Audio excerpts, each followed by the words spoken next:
नमस्कार। आज मैं डॉक्टर राखी सिंह कटियार प्रस्तुत हूँ आपके सम्मुख कपि करी हृदय विचार। जी हाँ, तुलसीदास द्वारा कृत रामचरितमानस के सुंदर कांड से ये पंक्तियाँ ली गई हैं और इन पंक्तियों का सौंदर्य आप तब अनुभूत कर पाएंगे जब आप इनका भावार्थ समझेंगे। इन दोहे और चौपाइयों को गाने की पारंपरिक धुन मैं आपके साथ बांटना चाहूँगी। जहाँ तहाँ गई सकल तब सीता कर मन सोच, मास दिवस बीते मोही मारी निशिचर पोच। देखिए, सीता जी को रावण जब हरण करके ले गया था तो उसने अशोक वाटिका में उनको रखा था और वहाँ पर उनकी सेवा में एक दासी रखी थी, त्रिजटा। अब यहाँ पर जो वर्णन किया गया है कि जब बाकी की सारी दासियाँ इधर उधर चली गईं, तब सीता मन में सोचने लगीं कि इतने दिन हो गए हैं, इतने मास दिवस बीत गए हैं, लेकिन राम मुझे अभी भी यहाँ से मुक्त कराने के लिए नहीं आए हैं। तो वो कहती हैं, त्रिजटासन बोली कर जोरी, मातु विपति संगनि तै मोरी। सीता जी कहती हैं, त्रिजटा उसके हाथ जोड़ती हैं और कहती हैं, माता तुम तो मेरी विपत्ति की साथी हो। तजौ देह करु बेगी उपाई, दुसह बिरहु अब नहीं सही जाई। क्या बोल रही हैं कि अब मेरे पास कोई और उपाय नहीं है सिवाय इसके कि मैं अपनी देह का, अपने शरीर का त्याग करूं। दुसह बिरह अब नहीं सही जाई, अब मुझसे ये विरह वेदना, राम जी के वियोग में जो मैं जीवित हूँ, ये अब मुझसे और नहीं होगा। आनी काठ रचु चिता बनाई, मातु अनल पुनि देहि लगाई। कहती हैं त्रिजटा से कि लकड़ी काठ लेकर आओ और चिता बना दो मेरी, और फिर माता उसमें अनल यानी कि अग्नि लगा दो, जिससे कि मेरी देह में वो अग्नि लगे और मैं समाप्त हो जाऊं। सत्य करहि मम प्रीत सयानी, सुने को श्रवण सूल समबानी। क्या कह रही हैं देखिए, कहती हैं कि अब मैं इतनी त्रस्त हो चुकी हूँ कि अब जो मुझसे ये विरह है, ये जो दुख है, ये असहनीय जैसा हो गया है मेरे लिए, और अब मैं इसे समाप्त करना चाहती हूँ। और ईश्वर जानता है कि जो राम जी से मेरा प्रेम है, उस प्रेम के आगे मैं कुछ और स्वीकार नहीं सकती। तो माता काठ से चिता बनाकर सजा दो और उसमें अग्नि जला दो और मेरी प्रीति को सच कर दो। प्रीति किसके प्रति है? सीता जी की, राम जी के प्रति। तो वही कह रही हैं कि राक्षस रावण के जो कांटों के समान दुख देने वाले वचन होते हैं, वो मुझसे अब नहीं सहन किए जाते। सुनत बचन पद गहि समुझायसी, प्रभु प्रताप बल सुजसु सुनायसी। अब जब त्रिजटा ये सारी बातें सुनती हैं तो वो समझाती हैं सीता जी को। प्रभु प्रताप बल सुजसु सुनायसी, प्रभु यानी कि राम जी के प्रताप को उन्हें समझाती हैं और क्या कहती हैं कि निसी न अनल मिल सुन सुकुमारी, कि सुकुमारी सीता सुनो, अब यहाँ रात में, निसी मतलब रात में, आग नहीं मिलेगी। अस कही सो निज भवन सिधारी, अस कही यानी ये कहकर वो अपने भवन में चली जाती हैं। कौन? त्रिजटा। कह सीता विधि भा प्रतिकूला, मिलहि न पावक मिटहि न सूला, देखियत प्रगट गगन अंगारा, अवनि नावते कउतारा। देखिए कैसे वर्णन किया गया है। कि त्रिजटा तो ये कह के अपने भवन में चली गई, लेकिन सीता जी मन ही मन बहुत व्यथित हो रही थी। न? तो क्या कह रही हैं कि अब तो ऐसा लगता है कि विधाता ही विपरीत हो गया है। विधि भाग्य को भी कहते हैं, विधाता को भी कहते हैं कि मिलहि न पावक मिटहि न सूला। ना तो मुझे आग मिल रही है और ना ही मेरी पीड़ा मिट रही है। देखियत प्रगट गगन अंगारा, आकाश में अंगारे रूपी तारे दिखाई तो दे रहे हैं। अवनि न आवत एक उतारा, लेकिन पृथ्वी पर एक भी तारा नहीं आ रहा है।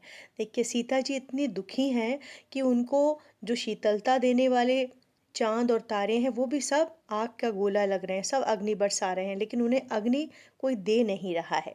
इसीलिए वो दुखी होके कहती हैं, पावक मैं ससि स्रवत नागी, मानहु मोहि जानि हत बागी। देखिए क्या कह रही है कि आकाश में जो चंद्रमा है वो भी अग्निमय है, परंतु लगता है वो भी मुझे हतभागिनी मानकर मुझ पर आग नहीं बरसा रहा है। सुनहि बिनय मम बिटप अशोका, सत्य नाम करु हरु मम शोका। क्या बोल रही है कि अशोक के वृक्ष के नीचे थी वो। तो अशोक का मतलब क्या है? अशोक, यानी कि जो शोक को हर ले। तो सीता जी अशोक के वृक्ष से निवेदन करने लगती हैं, उनसे विनती करती हैं कि अशोक के वृक्ष मेरी विनती सुनकर मेरा शोक हर लो और अपने नाम को सत्य कर दो। नूतन किस लय अनल समाना, देहि अग्नि जनि करहि निदाना। नूतन किसलय, आप देखते हैं कि नए नए जो पत्ते आते हैं उनका भी कैसा रंग होता है, थोड़ा सा लाल, थोड़ा सा नारंगी जैसा होता है। तो वो कैसे प्रतीत हो रहे हैं, क्योंकि सीता तो बहुत दुखी हैं, उनकी व्यथा वेदना इस कदर बढ़ चुकी है कि वो जो वृक्ष के, अशोक के वृक्ष के जो नए नए पत्ते हैं ना, कोमल पत्ते, वो उन्हें अग्नि के समान लग रहे हैं। और वो हर जगह निवेदन कर रही, वहाँ पे भी निवेदन कर रही हैं कि अग्नि देकर मेरे विरह के रोग का अंत करके मुझे मुक्ति दे दो। परम विरह से व्याकुल हैं सीता जी, बहुत दुखी हो रही हैं, और जहाँ पे भी देख रही हैं, चाहे वो चांद तारे या नए पत्ते, उन्हें सब अग्नि के समान प्रतीत हो रहे हैं, लेकिन उन्हें अग्नि कोई प्रदान नहीं कर रहा है। देखि परम बिरहा कुल सीता, सोछन कपिहि कलम कलप सम बीता। अब देखिए इतनी व्यथित, इतनी दुखी सीता जी को जब हनुमान जी, जो कि अशोक के वृक्ष के ऊपर बैठे हुए ये देख रहे थे, जब उन्होंने ये दृश्य देखा तो उन्हें वो एक क्षण एक कल्प के समान बीता। वो अत्यंत दुखी हो गए कि सीता माता इतनी परेशान है। कपि करि हृदय विचार, दीन मुद्रिका डार तब, जनु अशोक अंगार, दीनी हर्ष उठ कर गहूँ। अब देखिए इतने अधिक परेशान जब सीता को हनुमान जी देखते हैं, बहुत दुखी हो जाते हैं, और क्या करते हैं, जो राम जी की निशानी लेके आए थे ना, उनकी अंगूठी मुद्री, वो ऊपर से गिरा देते हैं। और जब वो गिरती है तो सीता जी को क्या लगा, सीता जी निवेदन कर रही थी अशोक के वृक्ष से, तो सीता जी को लगा कि लग रहा है अशोक के वृक्ष ने उनकी विनती सुन ली है और अंगारा दे दिया है, जिससे कि वो स्वयं को समाप्त कर पाएंगी। तब देखी मुद्रिका मनोहर, राम नाम अंकित अति सुंदर। अब मुद्रिका मनोहर जब हाथ में उठा लिया तो देखा ये तो बड़ी सुंदर सी अंगूठी है और राम नाम अंकित है, राम का नाम अंकित है। अब वो पहचान गई कि ये तो राम जी की अंगूठी है। चकित चितव मुदरी पहचानी, हर्ष विषाद हृदय अकुलानी। चकित चितव मुदरी पहचानी, आश्चर्यचकित हो गए एकदम कि अरे ये तो राम जी की अंगूठी है। अब हर्ष विषाद, हर्ष यानी खुश भी हो रही हैं और विषाद दुख भी हो रहा है उन्हें, और वो बड़ी व्याकुल सी हो रही हैं हृदय में। अब आप समझ सकते हैं क्यों ऐसा है। देखिए तरह तरह के विचार उनके मन में आ रहे हैं कि जीती को सकई अजय रघुराई, माया ते असी रचि नहीं जाई। क्या सोच रही हैं कि श्री रघुनाथ जी तो अजय हैं, उन्हें कौन जीत सकता है, और माया से ऐसी अंगूठी बना ही नहीं जा सकती है। तो सीता मन विचार कर नाना, मधुर बचन बोले हनुमाना। सीता के मन में नाना प्रकार के, विभिन्न प्रकार के विचार आ रहे हैं। कभी कुछ सकारात्मक सोच रही हैं, कभी कुछ नकारात्मक सोच रही हैं, है ना। तो हनुमान जी जो हैं तभी मधुर वचन बोलते हैं। क्या बोलते हैं कि रामचंद्र गुण बरनय लागा, सुनतहि सीता कर दुख भागा। हनुमान जी क्या करने लगे? हनुमान जी अपने मधुर वचनों से श्री रामचंद्र जी के गुणों का बखान करने लगे, और सीता जी पूरे एकाग्र चित्त होकर उन्हें सुनने लगीं, जिससे सुनते ही सीता का दुख भाग गया। लागे सुनय श्रवण मन लाई, आदेहु ते सब कथा सुनाई। बड़े मन से एकाग्र चित्त होके सुनने लगी सीता, और हनुमान जी ने आदि यानी शुरू से लेके अब तक की पूरी कथा सुना दी। श्रवणामृत जेहि कथा सुहाई, कहि सो प्रगट होती किन भाई। अब पूरी जब बात सुन ली, पूरी कहानी सुन ली, तो अब उनके मन में भी उत्सुकता होगी, सीता जी के मन में भी। तो सीता जी ये सोच रही थी कि हनुमान जी ने इतनी मधुर वाणी में राम जी के बारे में इतना सब कुछ बता दिया, तो सीता बोली कि जिसने कानों के लिए अमृत रूपी सुंदर कथा कही है, वो प्रकट क्यों नहीं होता है भाई। फिर सीता की इच्छा का पालन करते हुए हनुमान जी क्या करेंगे? तब हनुमंत निकट चली गयऊ, फिर बैठी मन विस्मय भयऊ।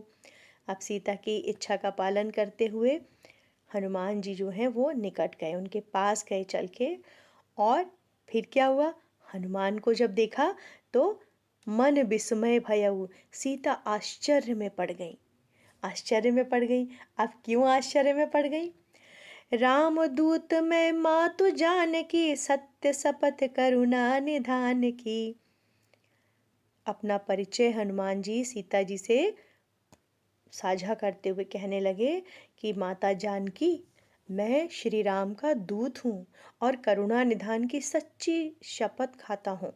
माते, ये अंगूठी मैं लेकर आया हूँ। प्रभु श्री राम ने मुझे आपके लिए ये अंगूठी निशानी में दी है। देखिए, तभी कहते हैं कि ये मुद्रिका मातु मैं आनी, दीनी राम तुम कह सहिदानी। कि ये मुद्रिका माता मैं आपके लिए लेकर आया हूँ, और मुझे किसने दी है? राम जी ने दी है, कि मैं एक निशानी के तौर पे आप तक ये अंगूठी पहुँचा दूँ।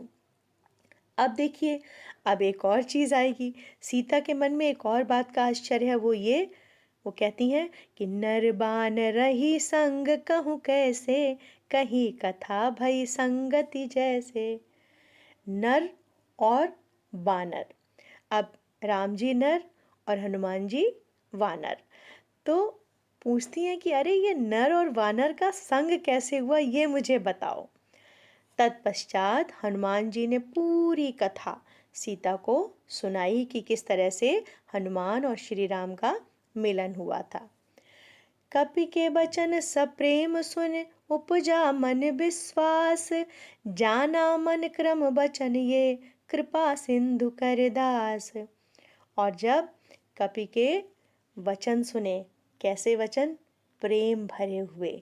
जब वो श्री राम का गुणगान कर रहे थे, तो उनके प्रेम भरे हुए वचन जब सीता जी ने सुना, तो सीता जी के मन में भी एक विश्वास उत्पन्न हो गया, और सीता जान गई कि हनुमान जी मन, वचन और कर्म से कृपा सिंधु श्री राम के दास हैं। बोलो सियावर रामचंद्र की जय। उम्मीद है आपको ये भावार्थ अच्छा लगा होगा।